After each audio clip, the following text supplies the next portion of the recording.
खबर उत्तर प्रदेश के बलिया से है, जहां बाढ़ से हालात लगातार मुश्किल होते जा रहे हैं। सरयू नदी खतरे के निशान से ऊपर बह रही है।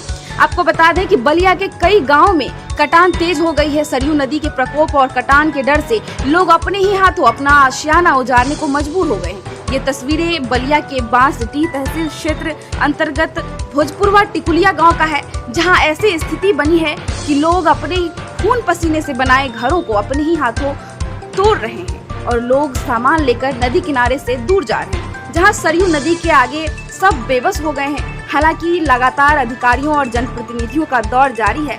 हर संभव मदद करने का आश्वासन दिया जा रहा है। बाढ़ पीड़ितों का कहना है कि केवल अधिकारियों और जनप्रतिनिधियों द्वारा आश्वासन ही मिल रहा है, लेकिन कोई व्यवस्था नहीं किया जा रहा है। मौके पर पहुंचे समाजसेवी योगेश्वर सिंह बाढ़ पीड़ितों का हालचाल जाने और उन्हें मदद देने का भरोसा दिया। कहा, पहले हम बलिया के डीएम से बात करेंगे और इनसे बात नहीं बनी तो सीधे मुख्यमंत्री से बात कर इन लोगों को मदद करेंगे। भोजपुरवा गांव में आए हैं। यहाँ कटान हो रहा है। कटान में अब तक 7 मकानें इस नदी में विलीन हो चुकी हैं। शेष यहाँ 50 मकान को अल्टीमेटम दिया गया है कि आप खाली कर दें। कुछ मकानें टूट भी रही हैं। इन घरों के आज आखिरी लगभग यहाँ रसोई बनेगी, तो इन लोगों के लिए क्या व्यवस्था की गई है जहाँ से ये अपने जीवनचर्या को सुचारू रूप से आगे बढ़ा सकें? देखिए, बलिया में एक तो गंगा नदी है और एक सरयू नदी है, और वर्तमान में जो है ये जो भोजपुरवा है ये सरयू नदी के किनारे स्थित है। पहले सरयू नदी के उस साइड में जो है कटान होता था। अब के जो पानी का प्रेशर है वो इस साइड पर है और इधर कटान हो रहा है। और जो यहाँ पर बताया गया है तो 13 लोगों ने अपने घर यहाँ से अभी तक हटाए हैं। हमारे लेखपाल यहाँ पे मौजूद है और मैंने निर्देश दिया है कि जितने भी घर यहाँ से विस्थापित हो रहे हैं उन सबकी सूची दिलाई जाए, ताकि हम उनको नियमानुसार जो शासकीय सहायता राशि दे है वो उनको दिलाई जाए।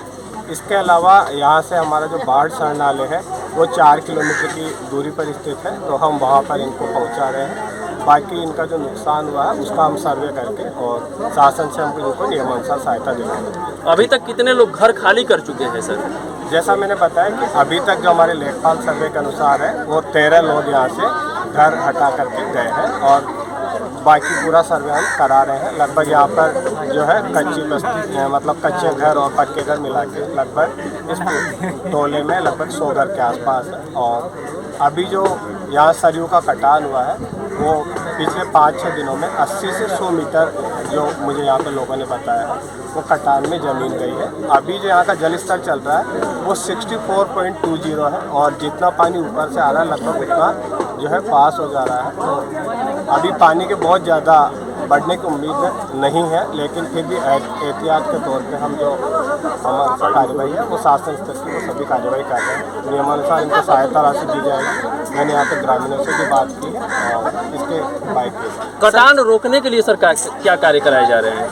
देखिए, गंगा नदी के लिए जो है वो कटान रोकने के लिए कार्य कराए गए। सरयू में जिस जगह पर है वहाँ का प्रपोजल शासन में जो है भेजा गया था और इस साल उसमें कटान का यहाँ पर कार्य नहीं हुआ है। और इस साइड पहले कटान नहीं होता रहा, लेकिन इस साइड आपके प्रेशर होने के कारण इस तट पर जो है कटान हुआ है। सर, यहाँ पर 3.5 किलोमीटर लंबी सड़क कट गई। थोड़ा भैया ये हथौड़ा। क्या नाम है आपका? अशोक गुण। कहाँ के रहने वाले हैं? भोजपुरा का। क्या परेशानी है? आज तोड़ा जा रहा है घर, क्या दिक्कत है? तोड़ रहे हैं। कटान की वजह से तोड़ा जाता है घर।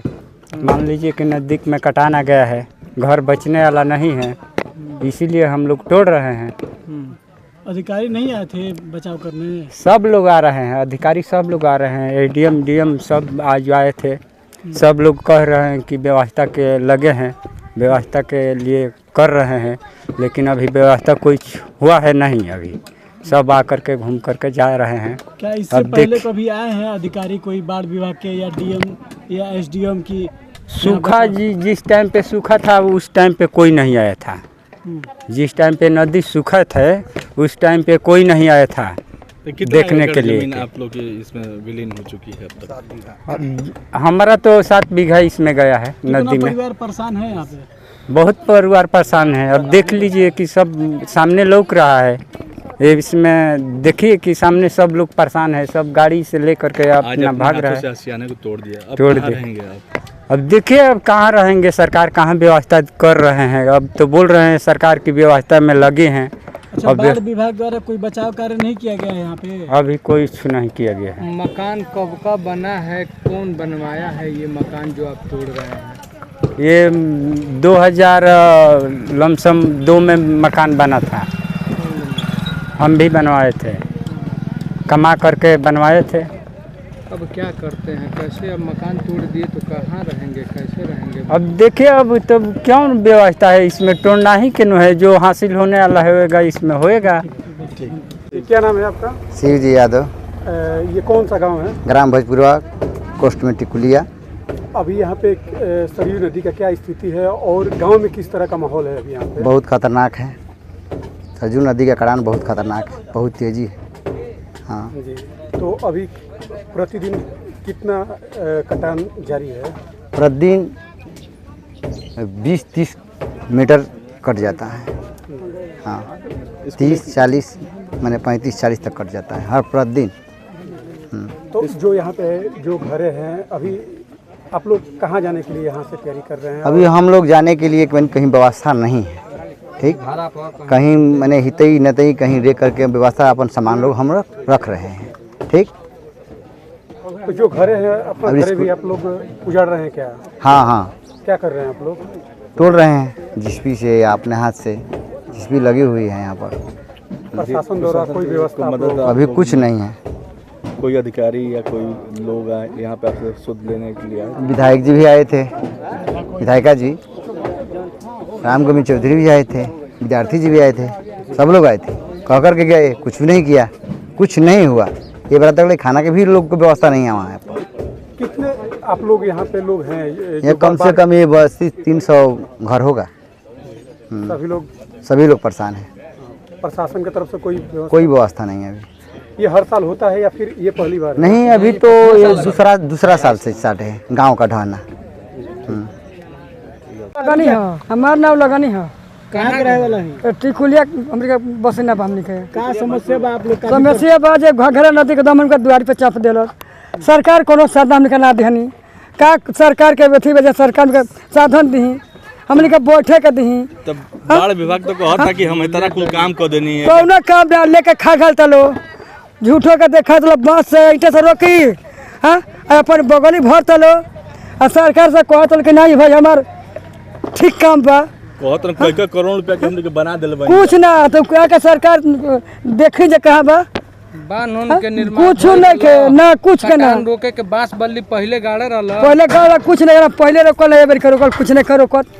तो अभी आप लोग क्या करते हैं यहाँ से? हमने के अपन करतन जे अपन उहे अपने घर बननी जा, और उहे घर वाला बेटा बहुत काम के बड़ा जान मारता नहीं जा, न के बिता बैठे के बा, न शुद्ध भोजन बा, कहाँ रहे जा, कहाँ से का कर जा। हमने अधिकारी आए ले तो इंतजाम करे कि ना करे, सरकार के आगे जाए तब सरकार जन बात हमें कर दे साधना। मतलब बाढ़ के कटान से आप लोग के अधिकारी ना बचा पहले? ना बचाओले हाँ नखन बचात आ तारे पैसा उठाओ तारे घर जतन अपना बगल भर के, हमने खातिर केहू नहीं खे।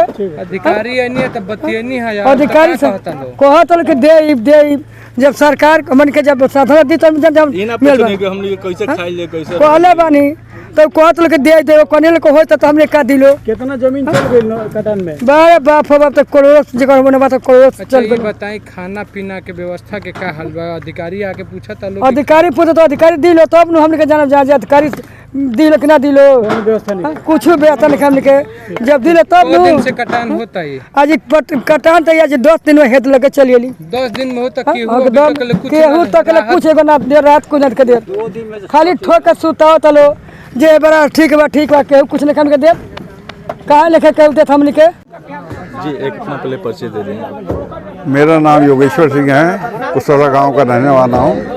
मैं एक समाज सेवी हूं और इस पहुंचे हैं और यहाँ पे क्या अभी मैं भोजपुरवा में आया हूं। इस गांव में यहाँ की कटान की समस्या आप देख रहे हैं, लोगों के हजारों बीघे ज़मीन पानी में डूब गई है और यहाँ के लोगों की रात की नींद और दिन का चैन ख़त्म हो गया है।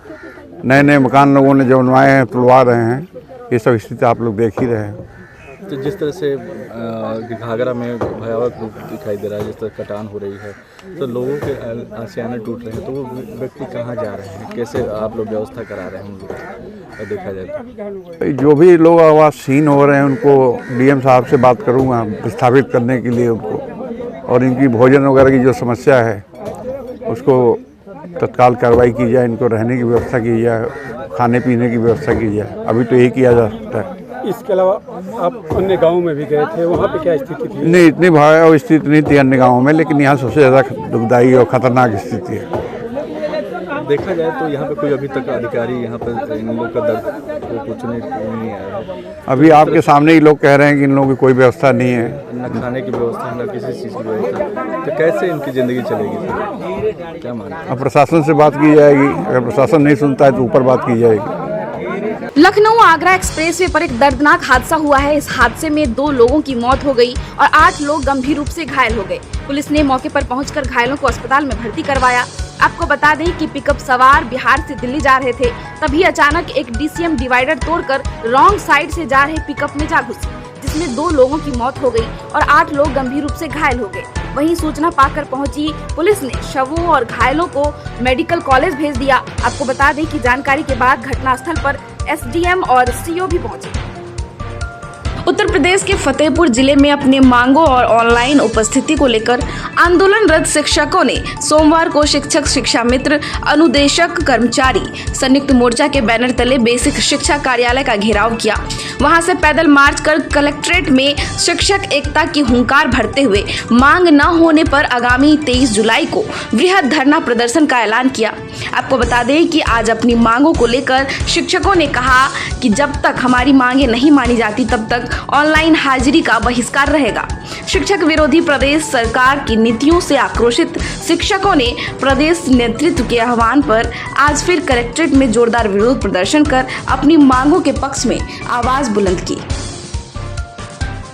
हम लोग ऑनलाइन अटेंडेंस का बायकॉट कर रहे हैं और 15 CL और 15 हाफ CL और 30 EL की मांगों को लेके हम लोग धरना कर रहे हैं और चिकित्सा सुविधा दी जाए, हमको OPS बहाली की जाए।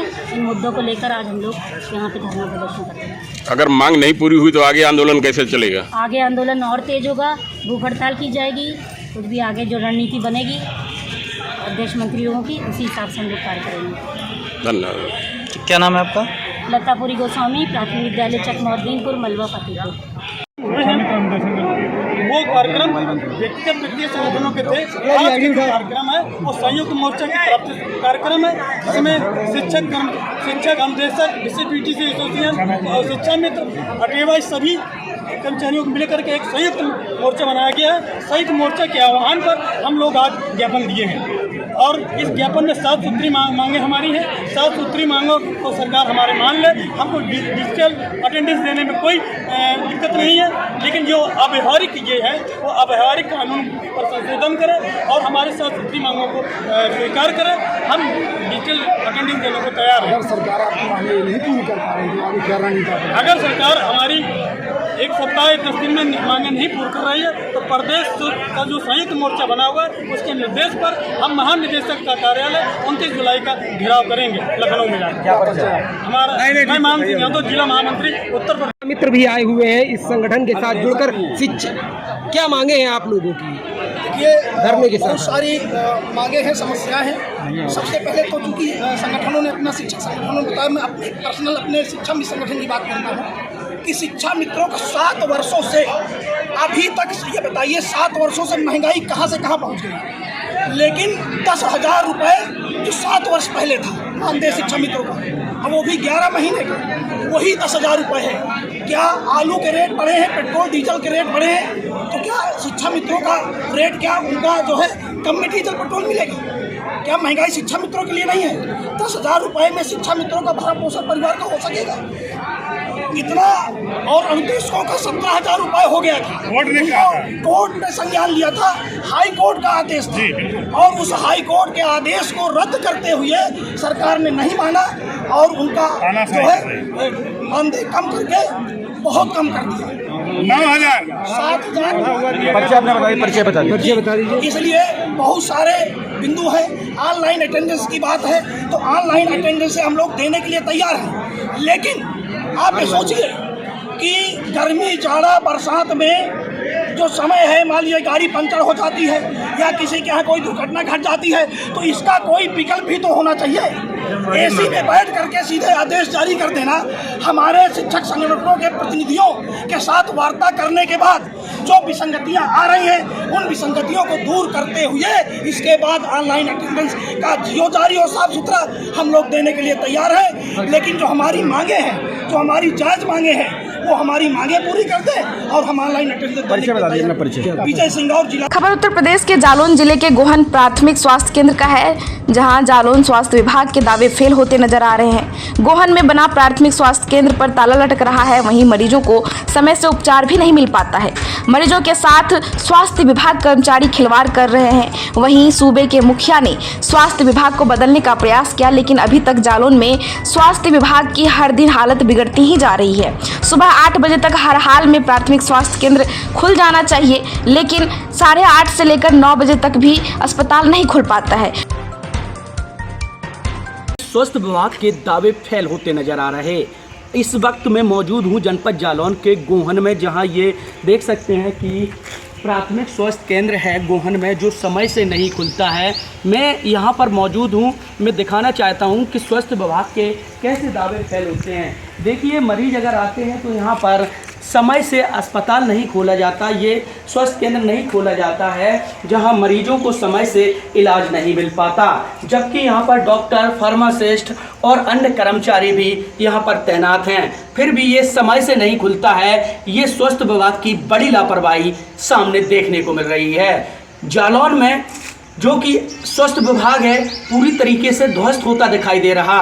एक तरफ सूबे के मुखिया योगी आदित्यनाथ जी के द्वारा ये कहा जाता है कि स्वास्थ्य विभाग को इतना स्वस्थ बनाए रखें कि मरीजों का उपचार हो सके, तो वहीं अब स्वास्थ्य विभाग को देखना चाहेंगे आप। गोहन में ये स्वास्थ्य विभाग है जहां अभी भी ताला लटका हुआ है, ताला लटकता हुआ दिखाई दे रहा है। जहां कोई भी मरीज आए तो यहाँ ताला लटका हुआ है, किसी भी प्रकार का यहाँ कोई भी कर्मचारी नहीं है। यहाँ देख सकते हैं कि सूबे के मुखिया ने यह भी कहा है कि जो स्वास्थ्य विभाग है वो समय से खुलने चाहिए, समय से मरीजों का उपचार होना चाहिए और समय से डॉक्टर को यहाँ उपलब्ध होना चाहिए। यहाँ ये उपकेंद्र इसलिए बनाए जाते हैं, प्राथमिक केंद्र इसलिए बनाए जाते हैं कि कोई भी मरीज यहाँ पर इमरजेंसी आता है तो उसको डॉक्टर कंट्रोल करें, इसके बाद अगर नहीं होता है कंट्रोल तो उसे उच्च संस्थान के लिए रेफर कर दें। लेकिन जब यहाँ ताला ही लगा हुआ है तो मरीज आएगा कैसे? अगर आएगा भी तो उसके साथ स्वास्थ्य विभाग के कर्मचारियों के द्वारा बड़ी लापरवाही की जा रही, क्योंकि ताला लटका हुआ है और यहाँ पर अगर मरीज आते हैं तो उनको इलाज कैसे मिल पाएगा? जब स्वास्थ्य विभाग के कर्मचारियों की नींद ही नहीं खुलती समय से, तो फिर वो कैसे यहाँ स्वास्थ्य केंद्र जो है उसको खोल पाएंगे और यहाँ मरीजों को देख पाएंगे? सूबे के मुखिया कहते हैं कि स्वास्थ्य विभाग से लेके मैंने कई विभाग ऐसे हैं जिनकी तस्वीर बदल दी, लेकिन जनपद जालौन में सीएमओ के कहने पर भी यहाँ के स्वास्थ्य कर्मचारी जो कि स्वस्थ नहीं हैं वो ताला खोलने से समय से नहीं पहुँचते हैं। यहाँ के जो स्वास्थ्य केंद्र हैं वहाँ पर ताला अभी भी लटका हुआ है।